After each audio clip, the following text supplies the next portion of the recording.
मौला जी मर्जी आ सुने के माल ज़रवारो करे मौला जी मर्जी आ।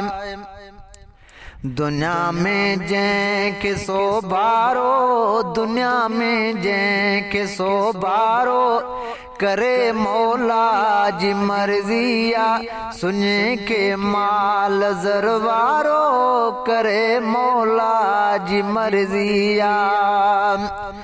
ॾिठोसीं ॾेह में जेको रुपयनि सां रांदि पियो खेॾे रुपयनि सां रांदि पियो खेॾे उहो ई सेठ लाबारो उहो ई सेठ लाबारो करे मौला जी मर्जी आ सुने के माल ज़रवारो करे मौला जी मर्जी आ।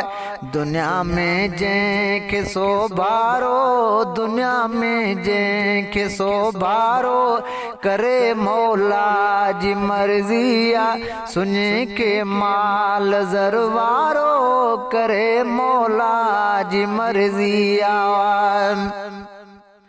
मिनिस्टर जी खुशामद में घणनि खां घर बि विसरी विया घणनि खां घर बि विसरी विया।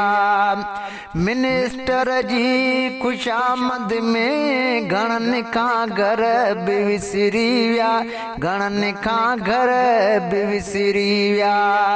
वॾे लीडर खे वेचारो वॾे लीडर खे वेचारो करे मौला जी मर्जी आ सुने के माल ज़रवारो करे मौला जी मर्जी आ।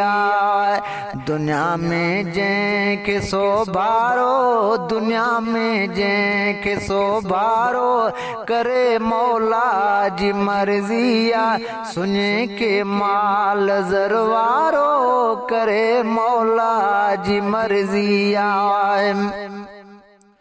उन जी महिरबानीअ सां बनू सभु कंहिंजो सावो आ बनू सभु कंहिंजो सावो आ। उन जी महिरबानीअ सां बनू सभु कंहिंजो सावो आ बनू सभु कंहिंजो सावो आ।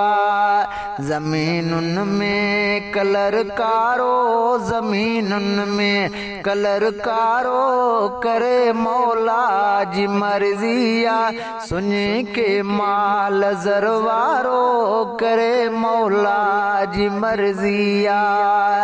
दुनिया में जंहिंखे सोभारो दुनिया में जंहिंखे सोभारो करे मौला जी मर्जी आ सुने के माल ज़रवारो करे मौला जी मर्जी आ। करे सिज की न कोताही लहे तो वक्त ते लेकिन लहे तो वक्त ते लेकिन करे सिज की न कोताही लहे तो वक्त ते लेकिन लहे तो वक्त ते लेकिन वरी उभरे न उधारो वरी उभरे न उधारो करे मौला जी मर्जी आ सुने के माल ज़रवारो करे मौला जी मर्जी आ। दुनिया में जंहिंखे सोभारो दुनिया में जंहिंखे सोभारो करे मौला जी मर्जी आ सुने के माल ज़रवारो करे मौला जी मर्जी आ।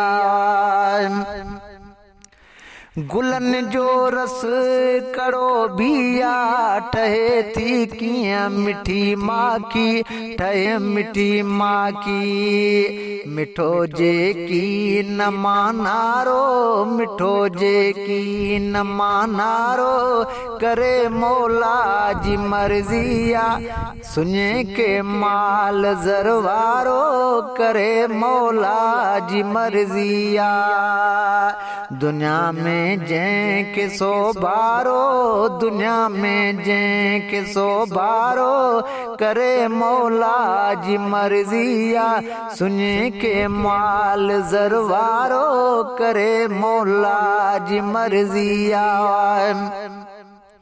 नथी मायूस ए अज़मी खुदा जो दर खुलियो पियो अथई खुदा जो दर खुलियो पियो अथई नथी मायूस ए अज़मी खुदा जो दर खुलियो पियो थी खुदा जो दर खुलियो पियो अथई घड़ीअ में माफ़ मुंझारो घड़ीअ में माफ़ मुंझारो करे मौला जी मर्जिया सुञे के माल ज़रवारो करे मौला जी मर्जिया असां खां पोइ बि आलम में असां खां पोइ बि आलम में अपर आधार प्याईंदा इनी में खान में मखमूर मल मुख्तियार प्याईंदा।